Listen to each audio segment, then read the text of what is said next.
করবি না? আমার কাছ থেকে তো টাকা নিচ্ছে 500, আমি বাড়ির কাজে সেজন্য যাইতে পারিনি, ওর কাছে ফোন দে তোরা।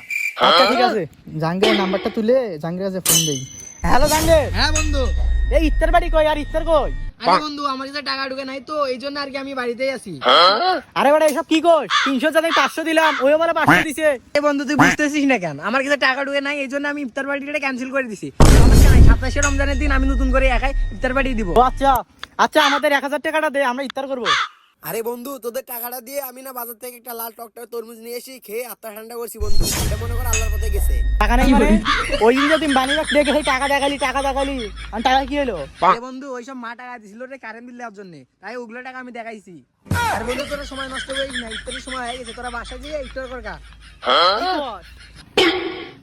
দেখছিস, আমাদের 1000 টাকা নিয়ে ওরা তরমুজ, লাল টকটকে তরমুজ কিনে ওরা খানিক খেয়েছে ভাই।